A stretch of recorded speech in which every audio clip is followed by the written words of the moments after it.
Vous écoutez La Voix de l'Espérance, une émission qui vous apporte paix, joie, confiance et espérance.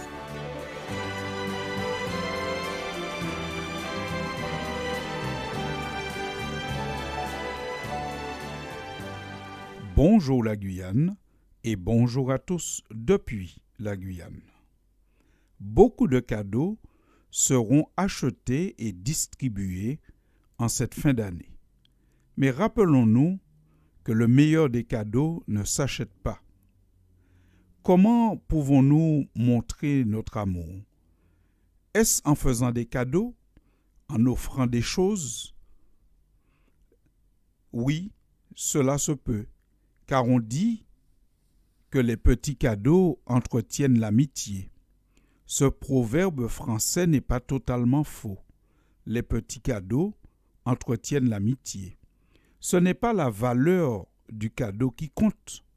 Le plus important, c'est de donner quelque chose qui montre à l'autre qu'on pense à lui. Celui ou celle à qui on offre un cadeau, c'est quelqu'un qui, en principe, compte pour nous quand nous offrons un cadeau. Et celui qui reçoit le cadeau, il sent qu'il a de l'importance. Il sent qu'on a pensé à lui et qu'on a pris le temps de faire un choix pour lui. Celui à qui on offre un cadeau, c'est en principe quelqu'un pour qui on veut le meilleur, même si, dans la réalité, on n'a pas les moyens financiers de lui offrir le meilleur des cadeaux, le plus cher des cadeaux, le plus coûteux des cadeaux, le cadeau qui a le plus de valeur financière. On n'a pas toujours les moyens d'offrir le meilleur cadeau à celui pour qui on veut le meilleur.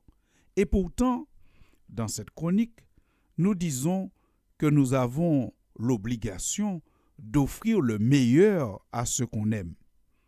En réalité, il faut se rappeler que le meilleur n'est pas le cadeau qu'on peut acheter sur les rayons d'un magasin. Le meilleur cadeau, l'essentiel, est ce qui ne s'achète pas en réalité. Même celui qui n'est pas riche peut offrir le meilleur à ses proches. Quel est le meilleur des cadeaux? Pour beaucoup qui ont pris le temps de réfléchir au sens profond de la vie, le meilleur des cadeaux, c'est du temps, c'est de la bienveillance, c'est de l'écoute, c'est un bras sur lequel quelqu'un peut s'appuyer. En effet, même Dieu, il promet le meilleur des cadeaux, et le meilleur des cadeaux, c'est du temps. Nous lisons dans le livre de l'Apocalypse au chapitre 21 et au verset 3, une description prophétique du paradis que Dieu offre à ses enfants. Et voici ce que nous lisons. « Et j'entendis du trône une voix forte qui disait, « Voici le tabernacle de Dieu avec les hommes.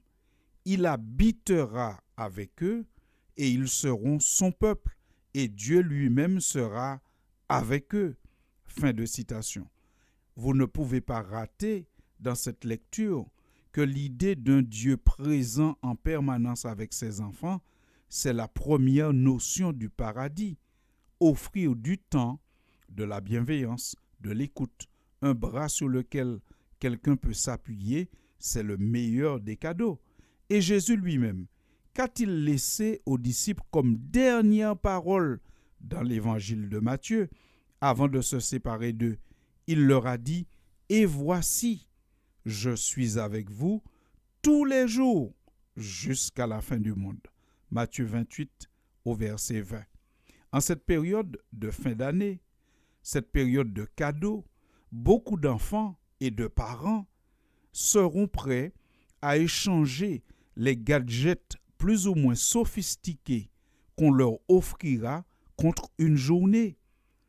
Vous qui m'écoutez, demandez à votre enfant ce qu'il préfère ou demandez à vos parents ce qu'ils préfèrent. Est-ce qu'ils préfèrent que vous puissiez leur offrir un four électrique dernier cri qui pourrait même se commander à distance par le téléphone portable, ou est-ce qu'ils préfèrent que vous puissiez leur offrir une journée, être avec eux, les emmener faire un tour, discuter avec eux, leur donner votre bras, votre épaule pour qu'ils s'appuient dessus. Oui, je suis sûr que beaucoup diraient, au lieu de me donner un gadget dernier cri, donne-moi un peu plus de temps et un peu plus d'attention. Et nous savons qu'aujourd'hui, malheureusement, certains étouffent leurs responsabilités non assumées sous des montagnes de cadeaux. On donne parfois des cadeaux à ses enfants ou à son épouse ou à son époux parce qu'on se sent coupable de ne pas être présent pour lui. Mes chers auditeurs, rappelons-nous que nous devons offrir l'essentiel et que l'essentiel, ce n'est pas le téléphone dernier cri ou le four électrique dernier cri, mais l'essentiel, c'est du temps accordé, une présence bienveillante, un bras sur lequel quelqu'un pourrait s'appuyer. Rappelons-nous, chers amis, que l'essentiel, c'est aussi offrir à l'autre la connaissance de Dieu. Vous savez, tous les objets qu'on offre sont très rapidement obsolètes. Soit ils tombent en panne, soit ils sont programmés pour tomber en panne, ou alors ils ne sont pas utiles à tout. Mais la connaissance de Dieu est utile à tout et ne devient jamais obsolète, car Dieu est celui qu'on a besoin en tout temps et en toutes circonstances. Écoutez comment le prophète Jérémie nous le dit dans le chapitre 9 de son livre, dans les versets 23 et 24. Il dit « Ainsi parle l'Éternel, que le sage ne se glorifie pas de sa sagesse, que le fort ne se glorifie pas de sa force, que le riche ne se glorifie pas de sa richesse, mais que celui qui veut se glorifie d'avoir de l'intelligence et de me connaître, dit l'Éternel, de savoir que je suis l'Éternel qui exerce la bonté, le droit et la justice sur la terre, car c'est à cela que je prends plaisir, dit l'Éternel. » Fin de citation. Force et richesse peuvent disparaître très rapidement et parfois soudainement, mais la connaissance de Dieu est un bien utile, précieux, qui peut nous emmener jusque dans l'éternité. En effet, dans le livre de l'Apocalypse, nous voyons qu'il y a le groupe des rachetés. Ils portent différents noms dans ce livre. Parfois, on les appelle les rachetés, d'autres fois, on les appelle les 144 000. Mais en fait, ils ont été rachetés. On les appelle les rachetés. Ils ont été rachetés. Vous pouvez le lire dans Apocalypse 14 au verset 3. Mais par quoi ont-ils été rachetés? Est-ce par des cadeaux? Est-ce par de l'argent? Non. L'apôtre Pierre dit que tous ceux qui ont été rachetés ne l'ont pas été ni par de l'argent, ni par de l'or, mais par le sang précieux de Christ, comme d'un agneau sans défaut et sans tache. 1 Pierre 1 au verset 19. Nombreux sont ceux qui, en cette fin d'année, assisteront à un culte ou deux, une messe ou deux, et puis après disparaîtront des assemblées. L'Église ne les reverra pas pendant toute l'année. Chers amis, Dieu ne peut pas se contenter qu'on lui offre une ou deux présences en fin d'année à des périodes bien particulières et le reste de l'année, on n'a plus de temps pour lui.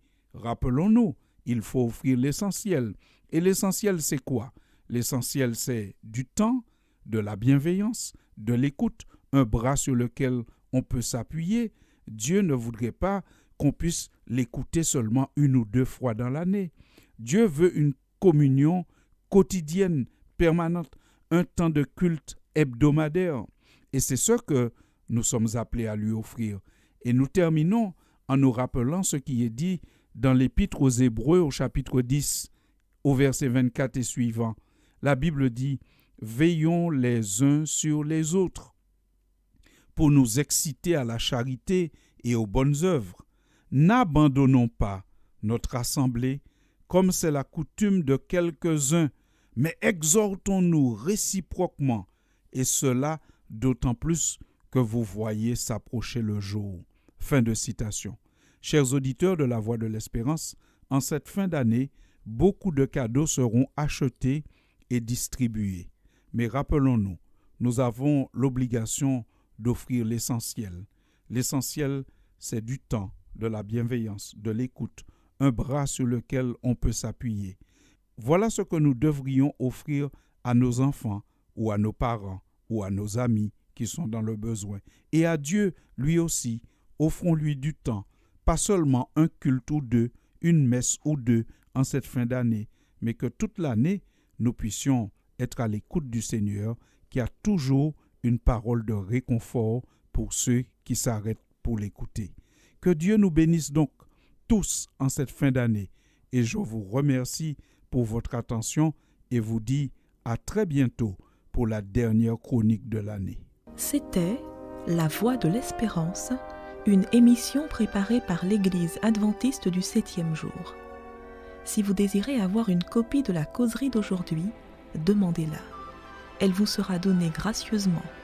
Écrivez à La Voix de l'Espérance, boîte postale 169 97 324, Cayenne, CEDEX, ou téléphonez au 0594 25 64 26. Merci chers auditeurs et à bientôt.